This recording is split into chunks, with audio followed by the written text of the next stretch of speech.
The most poignant scene for me was when I died in his arms. That was poignant for me because he was crying. He was, well, he's always been very present. He's always present when he's performing. But when he was crying and holding me, I wanted to cry. It took all of my energy not to cry with him. And of course, we all know that corpses don't cry.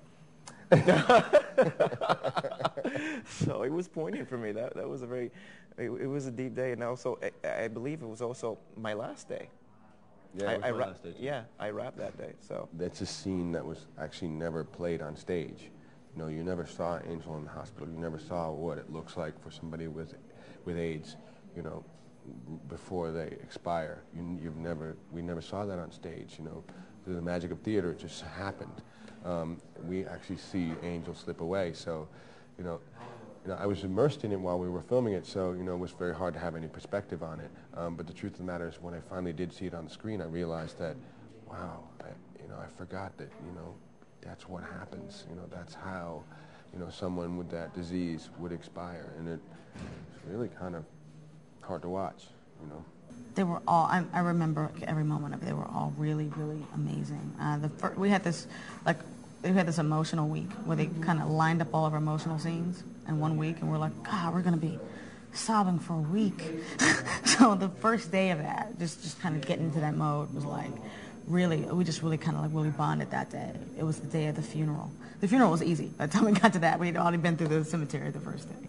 And we just really just all kind of, I think, bonded that day. And by the end, we were telling jokes to try to just keep our spirits up because we were all so sad, and practical jokes were happening by the end of the day. And so, I mean, I will always remember that day, actually. I always remember going to visit Adam when he was shooting Glory on the rooftops in New York City. It was early on in the shooting process, and just, you know, having been so worried that things weren't, that the movie was not going to be done properly and was going to feel like it was stolen from us in some weird way, that when I saw that, I hadn't envisioned it like that, but it was right. Like, it was more than I had envisioned, and it sort of took a sigh of relief. For me, watching it, La Vie Boheme was just, you know, when we did the play, that was so much fun. I never tired of watching that number, and it was great. How many days? We had like 5 days in the Life Cafe. A full week, and I was very excited throughout that entire week of, you know, to just be watching all of the energy and you know, some of the same people, some of the different people. Just such an expression of joy and love and excitement. You know, it really resonated with me.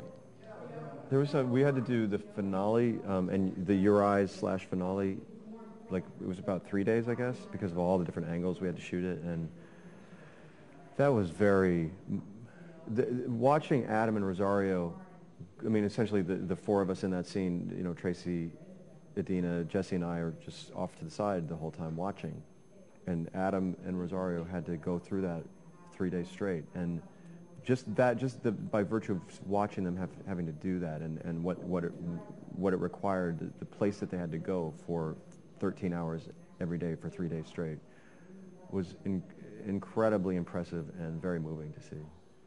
Your Eyes is definitely a heartbreaker.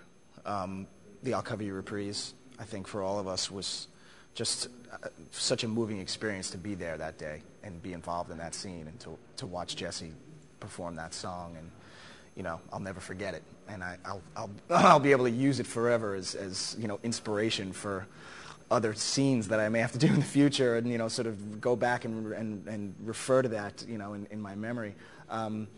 Yeah, I mean, there was a lot of them. There was, you know, that's the great thing about doing a musical, is that, you know, every time you do it on camera, you turn the music on and you're right back in it, you know, and so it just brings you right where you need to be as soon as the music comes up. There's not a lot of preparation that's needed, at least for me, to get to where I need to go with this particular material, because it's right there for you. And I think that that's part of the reason the audiences are so responsive to this material, because it's right there for them too.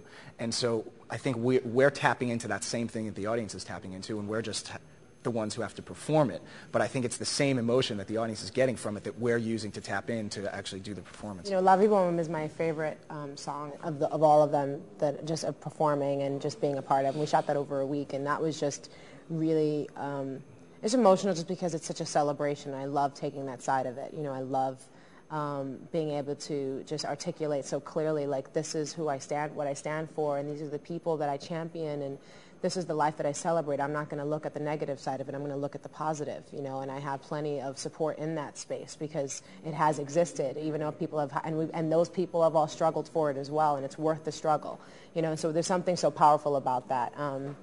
I'll Cover You Reprise, obviously. I mean, that song is so moving. I can just, we were doing Goodbye Love, which actually I think probably was the most emotional for me to do acting-wise, you know, all the way throughout from 1, 2, and 3. It was very draining, and you have your eyes are puffed out this big, and you're squirting tears across the table, you know, and you're just, it's like so much.